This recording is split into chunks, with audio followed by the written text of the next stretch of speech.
उसकी माँ ने जब यह बात सुनी तो बहुत खुश हुई और बोली, आज मैं अपनी बच्चे के लिए कुछ फेवरेट चीज़ बनाती हूँ।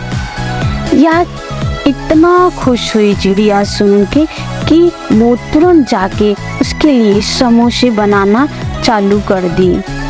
और उधर दोनों बच्चे ढूंढने लगे कि मेरे जैसे कोई भी एक चिड़िया दिख जाए तो मैं उससे बहुत विनती करूँगा।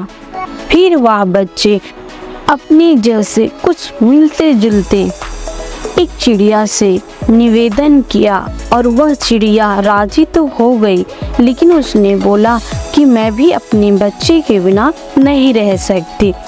चिड़िए के बच्चे ने बोले कि आंटी प्लीज़ जाने दीजिए, कुछ समय हो जाने के बाद मैं अपनी माँ से बोलूँगा, मैं उसे पढ़ने के लिए भेज रहा हूँ माँ, ताकि वो पढ़ के कुछ बड़ा आदमी बने। और हम तो वैसे गरीब हैं और गरीब होते जा रहे हैं, ताकि ये पढ़ेगा तो बहुत सारे पैसे कमा के लाएगा, हमारी गरीबता भी दूर हो जाएगी और हम लोग यहाँ पर समोसे बेचने का काम भी डाल देंगे। यही हम लोग सोच रहे हैं। फिर वह दोनों बोले, मम्मी आज मैं यह बात आपको कहने जा रहा हूँ जिससे आप दुखी नहीं होंगी। तो माँ ने बोला, क्या बेटा? मैं यह चाहता हूँ कि हम दोनों भाई अब बड़े हैं छोटे से, तो हम लोग यहाँ पे कोई काम ढूंढते हैं जो हम लोग मिलकर करेंगे और इस छोटे को पढ़ाई करने के लिए हम लोग को भेजना चाहिए, ताकि हम लोग ना पढ़े वो चलेगा, लेकिन मेरा छोटा तो पढ़ना चाहिए और वो भी कुछ बड़ा आदमी बन जाएगा। तो उसकी माँ बोलती है, बिल्कुल सही बेटा तुम कह रहे हो, ठीक है तुम अपने छोटे भाई को पढ़ने के लिए भेज दो। और मैं ये चाहती हूँ कि मुझे तो समोसे बेचने आते ही हैं, तो ऐसा ना करें कि मैं समोसा बनाना चालू करूँ और तुम लोग उसको बेचना चालू करो, जिससे हम लोग भी यहाँ बहुत सारे पैसे कमाएं और छोटे के पास पैसे भेजते जाएंगे और वो पढ़ता जाएगा। बोली, ठीक है माँ। वो दोनों बच्चे तो माँ को उस समय बुद्धू तो बना दिए, लेकिन डर भी रहे थे कि अगर ये झूठ पकड़ा गया तो क्या होगा। लेकिन दोनों बच्चों ने कहा, जब यह झूठ पकड़ा जाएगा तब तक कुछ और सोच लिया जाएगा, चलो छोटे को पढ़ने के लिए भेजता हूँ। अच्छा, उधर वह छोटा पढ़ने के लिए चला गया और इधर दोनों बच्चे और माँ मिलकर समोसे बेचने का दुकान खोल दिया, जिसमें से ये लोग इतना मेहनत करते गए, इतना मेहनत कि रातों रात पैसे की बाढ़ ऐसे आ गई और कुछ समय बीत गया। उसकी माँ बोलती है कि बेटा छोटा तो अब पढ़ाई भी कर लिया होगा और काफ़ी समय हो गया, क्या अभी पढ़ाई पूरी नहीं हुई? तो दोनों बच्चे बोलते हैं, माँ अभी बहुत समय लगेगा। माँ ने बोला, चलो ठीक है। अच्छा, वो लोग तो ऐसा कह के उस समय उस बात को टाल दिया। फिर दोनों बच्चों ने यह सोचा कि हम लोग कब तक ले यह बात छुपा के रखेंगे कि कभी छोटा आएगा।